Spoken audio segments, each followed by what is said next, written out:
Maybe we need a combat veteran right on that Senate floor who is fucked up, who every time these assholes go to vote for another war, yeah, Susan Collins, all the wars that he got shot at in Evan Common, Susan Collins voted for all of them. Maybe they need to look at this guy before they start sending young people off to fight wars and see what the consequence of it is. Maybe he ought to run and say, I'm going to be on the Veteran Affairs Committee and I want to be on the Mental Health Subcommittee because I know something about it.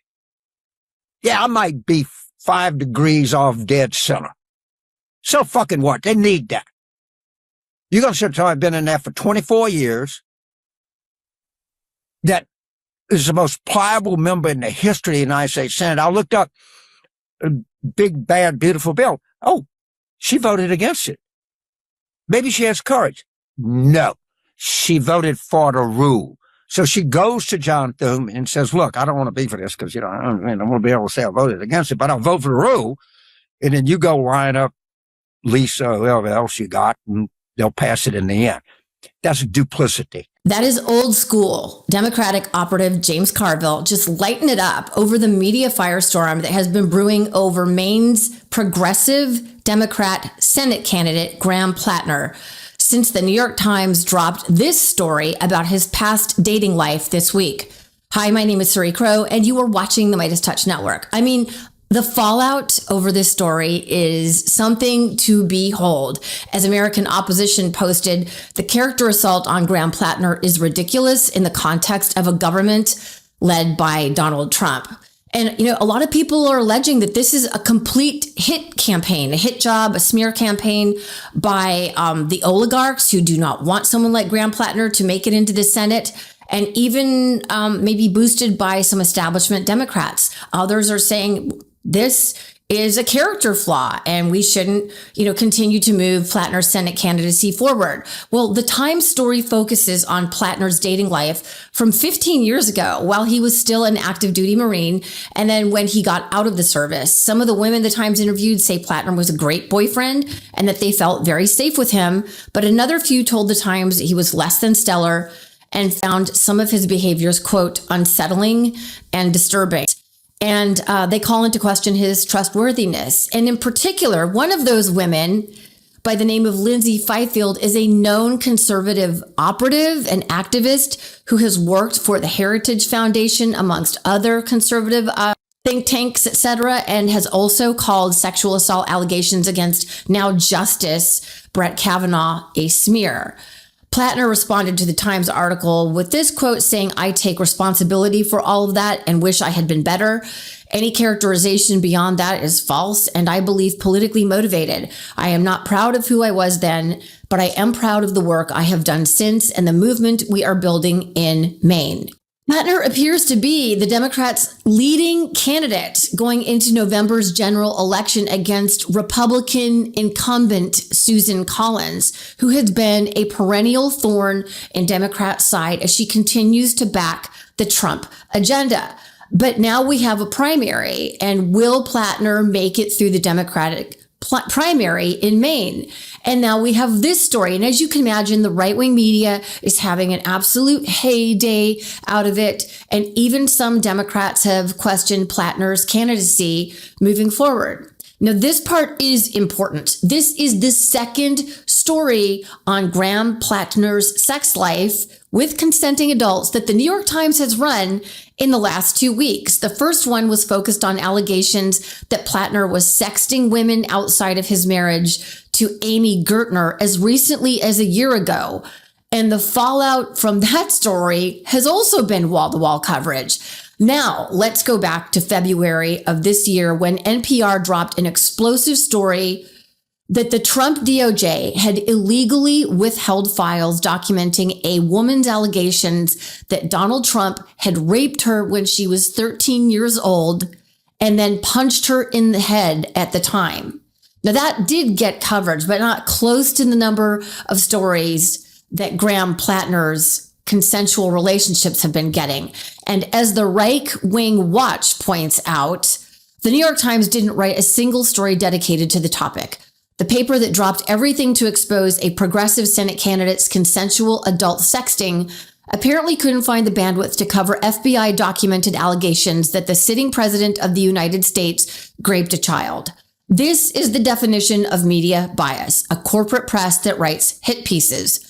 And right-wing Watch goes on to say the paper that dropped everything to expose a progressive Senate candidate's consensual adult sexting apparently couldn't find the bandwidth to cover FBI documented allegations that the sitting president of the United States raped a child. This is the definition of media bias, a corporate press that writes hit pieces portraying adult consensual behavior as breaking news when the story is about a progressive, but treats horrific Republican crimes against children as minor infractions. A Senate candidate's text to adult women, 20 plus stories in 48 hours. A president's alleged rape of a 13-year-old, buried by his own DOJ, 10 stories, then silence. The New York Times knows exactly what they're doing. Now then, speaking of progressives that corporate media and corporate politicians, including some Democrats, love to hate, here is Hassan Piker. All of these Fox News guys are like, I can't believe this is what Graham Platner was doing. How dare he do such horrible things? It's like, dog, Pete Hegseth, the current Secretary of War, was your coworker. Okay? Pete Hegseth was literally your coworker and was a notorious drunk rapist. Like, if you want to talk about Nazi tattoos, Graham Platner's totem cough didn't get dinged by the military, which again is more of a diss on the military, if we're being honest. But you know whose tattoo did get dinged? Pete Hegseth's Nazi tattoo. That's right. Pete Hegseth's Nazi tattoo is the reason why he couldn't serve as a part of the National Guard during the Biden inauguration. So what the fuck are you guys talking about? He wrote a whole book about it. And unlike Pete Hegseth, Graham Platner covered his Nazi tattoo. What the fuck are these people saying? I feel like I'm losing my mind. The standards are so out of whack, dude. We just never look at Republicans. We never look at Republicans. They can do whatever the fuck they want. They can literally murder, cheat, steal, rape, do whatever the fuck they want. And everyone's like, well, just because they're doing it doesn't mean, you know, our guys should do it. It's like, well, our guys are not doing that, okay? If our guys were doing that, then yeah, that would be a problem. But they're not even doing that, and you're making that equivalence as though they are by guys who are literally either A, doing the things that they're claiming Graham Platner is doing, or defending the things that they claim Graham Platner is doing, and then some. And progressive commentator Kyle Kulinski weighs in. Good news is everybody sees through this. Everybody knows exactly what this is. Honestly, the Republicans are going to Republican. That's what they're going to do. Like, the Republicans are going to try to find the worst parts of this and run with it as if it's not made up by a literal GOP operative, right? That's what they're going to do. But if you're a so-called liberal and you are feeding into the smear campaign, let me be clear. You are a fucking traitor and you don't give a shit about taking down MAGA. You understand that? You are a useful idiot for the fascist war criminal pedophile rapist that is Donald Trump. Do you understand that? So if you fancy yourself a liberal and you're harping away on Graham Platner based off this bullshit smear story, you are an idiot, you're a moron, you're useless, you're a tool for the right, and perhaps you're too stupid to realize it, or maybe you do realize it, and low-key you would prefer Susan Collins wins over an actual leftist, okay? Because here's the reality. In this moment, I am more than willing, if the time comes and need be, me to support a liberal or a centrist to defeat MAGA and the fascist right, I will do it. In this moment, it's step number one is get these psycho motherfuckers out of power. However that happens, it happens. If it's not one of my preferred candidates, it is what it is, right? But what you see here is the liberals aren't returning the favor, right? That's why when Zoran Mamdani became the obvious choice in New York City, Democratic leadership was nowhere to be found. Because when they say vote blue no matter who, they don't fucking mean it. They never did. They never meant actual vote blue no matter who. They mean, I'm going to bark that at you if you're on the left and a centrist candidate gets through. I'm going to yell it at you to fall in line and support the centrist. But when the leftist beats the centrist, I'm no longer vote blue no matter who. And a lot of these so-called liberals online, they're actually pro-Collins, even though they pretend not to be. So spare me with their fucking concern trolling. That's the thing to do. They concern troll about, ooh, I'm scared. He's not going to win. It's working. The smears are working. Look, he went down in the polls a little bit, even though he's still leading by 4. Oh, I'm worried about this. If you were actually worried about this and you were on the team, you would try to combat the right-wing smears. And then here is Platner himself speaking to MS Now's Chris Hayes about his sexting women outside of his marriage, a revelation that apparently came about through his former campaign manager. I want to talk about the piece that came out before this, which was about what your wife had alerted your internal campaign folks to, and just to sort of stipulate, to get out ahead, that like I think some people view this as a real betrayal by your former campaign manager, and that may be true, and I understand. And I also watched the video that your wife put out, which I found incredibly compelling and moving, about what you've worked through. But just to be clear again on the details here, and there's obviously two subtexts here, right? This is you facing Maine voters at a primary and also a general election that's going to happen. We all know that, right? We're all on the same page. Were you sending sexually explicit messages to other women back in 2023, 2024, as reported in the piece? So this is the first time in my life that Amy and I's marriage has been the interest of people besides Amy and I. Yes. And it's definitely a bit jarring, a bit strange. Yeah. It's also a marriage that is very strong and that I do believe we deserve some privacy in. I will just say this. At the beginning of our marriage, I made mistakes, and Amy held me accountable for them, and we worked through them, and the work that we did made our marriage significantly stronger. And who we are today is an incredibly faithful and happy married couple. Amy is my best friend.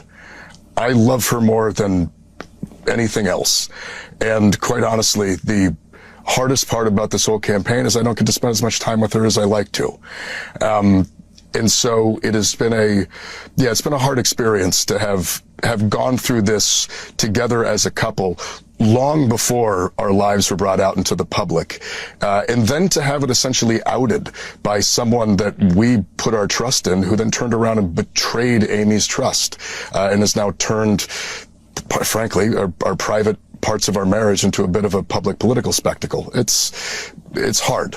But it's our marriage. And it's a good marriage, and we're very happy in it and very happy with each other. Speaking of Amy Girtner, here is part of her statement on the affairs of things, so to speak, of her marriage. I wanted to make a statement today in response to a couple of news articles that are out there about my marriage to Graham. If anybody knows me and Graham personally, you know that we got married in 2023. We live in Sullivan. We've got 2 dogs. And we love each other deeply.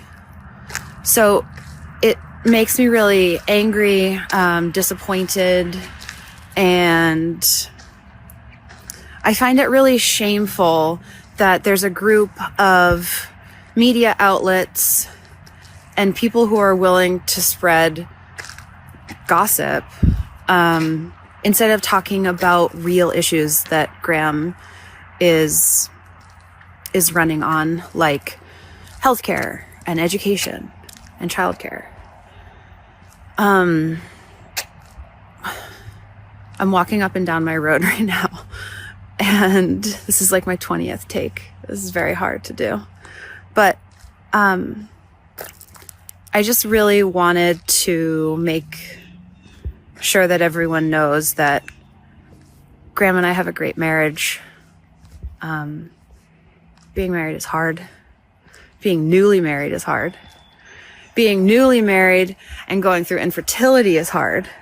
Being newly married, going through infertility, and a Senate campaign is hard. I don't even know if I have the right words to describe what we've been going through, but I think it's a pretty touching statement. Vulnerable, honest, if you ask me. Here are Maine voters, and specifically women voters, weighing in on the Platner stories. Do you have a problematic past? Yes, but I would rather have a redemption story than somebody telling you how wonderful they are, how much research they do, and yet they still make the wrong decision for the people of Maine. Would I date him? No, but it does play into his character, but we're not looking for perfection. we are where we are. We have a Senate that's controlled by the Republicans who are not holding this president in check. And that is a higher priority. And a social media post I pulled from another female Maine voter, which reads that she was worried about Platner's relative lack of experience, blah, blah, blah, but was leaning toward him. But now she says, I will crawl across, I think she means to write breaking glass. I will crawl across broken glass to vote for him because of the latest smear tactics. We are so done with status quo that brought us this national nightmare. Also, if they're going for him this hard, you know he is winning. Go Graham. You know, military service can really jack some people up. Severe PTSD, brain injuries. I've dealt with that personally with people I've had relationships with, something that nobody in the Trump or Kushner families would have any clue about, serving their country that way. The Platners seem to me to be real people dealing with real life. And very soon, Mainers are going to have a decision to make on whether to move forward with a progressive working man's candidate or stick with the status quo. We'll find out. Let me know what your thoughts are about this story. Do you think that there is a double standard for Democrats versus Republicans? I can only imagine what the comments are going to read. Please light them up. As always, follow my socials. Please follow my socials. And in the description below, I am tagging a link to progressive candidates running across this nation. These people are APAC free. They are for abolishing ICE. They are for court reform. They are for green energy. And see who you can get behind and help fund and boost their campaigns, because we have got to clean out establishment Democrats in Congress. All right, let's go. Be fierce, my friends.